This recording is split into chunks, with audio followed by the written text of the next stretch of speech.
കോഴിക്കോട് ഗോവിന്ദപുരം സ്വദേശി ദീപക് ജീവനൊടുക്കിയ സംഭവത്തിൽ ആത്മഹത്യാ പ്രേരണ കുറ്റം ചുമത്തപ്പെട്ട് ജയിലിൽ കഴിയുന്ന ഷിംജിത മുസ്തഫയുടെ ജാമ്യാപേക്ഷ കോടതി നാളത്തേക്ക് മാറ്റി. കോഴിക്കോട് പ്രിൻസിപ്പൽ സെഷൻസ് കോടതിയാണ് ജാമ്യാപേക്ഷയിൽ വിധി പറയേണ്ടത്. ജാമ്യാപേക്ഷയിൽ വാദം കേൾക്കേണ്ട ജഡ്ജി അവധിയായതിനാലാണ് നടപടികൾ നാളത്തേക്ക് നീട്ടിവെച്ചത്. കഴിഞ്ഞ ദിവസം കോടതി അപേക്ഷ പരിഗണിച്ചെങ്കിലും പ്രോസിക്യൂഷന്റെയും പ്രതിഭാഗത്തിന്റെയും വാദങ്ങൾ വിശദമായി കേൾക്കുന്നതിനായി ഇന്നത്തേക്ക് മാറ്റുകയായിരുന്നു. ബസ്സിൽ വെച്ച് ദീപക് തന്നോട് മോശമായി പെരുമാറിയെന്ന് ആരോപിച്ച വടകര സ്വദേശിയായ ഷിംജിത സോഷ്യൽ മീഡിയയിൽ ഒരു വീഡിയോ പങ്കുവച്ചിരുന്നു. ഈ വീഡിയോ വൈറലായതോടെ ദീപകിന് നേരെ വലിയ തോതിലുള്ള സൈബർ ആക്രമണമാണ് ഉണ്ടായത്. പൊതുസമൂഹത്തിന് മുന്നിൽ അപമാനിതനായതിനാൽ മനം നൊന്ത ജനുവരി 17-നാണ് ദീപക് തന്റെ ജീവിതം അവസാനിപ്പിച്ചത്. ഈ മരണം കേരളത്തിൽ വലിയ ചർച്ചകൾക്കും സൈബർ നിയമങ്ങളെക്കുറിച്ചുള്ള സംവാദങ്ങൾക്കും വഴിവെച്ചു. ദീപകിന്റെ മരണത്തിന് പിന്നാലെ കുടുംബം നൽകിയ പരാതിയുടെ അടിസ്ഥാനത്തിലാണ് പോലീസ് അന്വേഷണം ആരംഭിച്ചത്.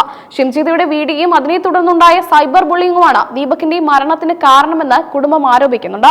ഒളിവിൽ പോയ ഷിംജിതയെ ജനുവരി 21-നാണ് വടകരയിലെ ഒരു ബന്ധുവീട്ടിൽ വെച്ച് പോലീസ് അറസ്റ്റ് ചെയ്തത്. IPC പ്രകാരം ആത്മഹത്യാ പ്രേരണ ഉൾപ്പെടെയുള്ള ഗുരുതരമായ വകുപ്പുകളാണ് ഇവർക്കെതിരെ ചുമത്തിയിരിക്കുന്നത്.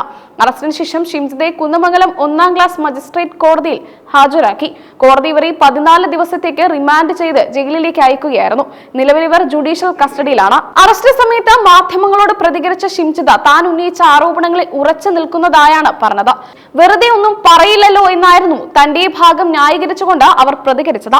ബസ്സിൽ വെച്ച് ദീപകിൽ നിന്ന് തനിക്ക് ലൈംഗികാതിക്രമം നേരിടേണ്ടി വന്നു എന്ന് ഷിംജിത ആവർത്തിക്കുന്നു. എന്നാൽ കൃത്യമായ തെളിവുകളില്ലാതെ സോഷ്യൽ മീഡിയ വിചാരണ നടത്തിയത് വലിയ കുറ്റമാണെന്ന് ദീപകിന്റെ സുഹൃത്തുക്കളും കുടുംബവും വാദിക്കുന്നു. ദീപകിനെതിരെ നടന്ന സൈബർ ആക്രമണത്തിൽ പങ്കുചേർന്ന മറ്റുള്ളവരിലേക്ക് കൂടി അന്വേഷണം വ്യാപിപ്പിക്കണമെന്ന് കുടുംബം ആവശ്യപ്പെട്ടിട്ടുണ്ട്. ഒരു വ്യക്തിയുടെ ജീവിതം തകർക്കുന്ന രീതിയിലുള്ള വീഡിയോ പ്രചാരണം വലിയ പ്രത്യാഘാതങ്ങൾ ഉണ്ടാകുമെന്ന് ഈ സംഭവം കാണിക്കുന്നു. നാളെ ജാമ്യാപേക്ഷ പരിഗണിക്കുമ്പോൾ ഷിംജിതയ്ക്ക് കോടതി ഇളവ് നൽകുമോ അതോ റിമാൻഡ് നീട്ടുമോ എന്നാണ് നിയമവൃത്തങ്ങൾ ഉറ്റുനോക്കുന്നത്. പ്രോസിക്യൂഷൻ ജാമ്യാപേക്ഷയെ ശക്തമായി എതിർക്കാനാണ് സാധ്യത.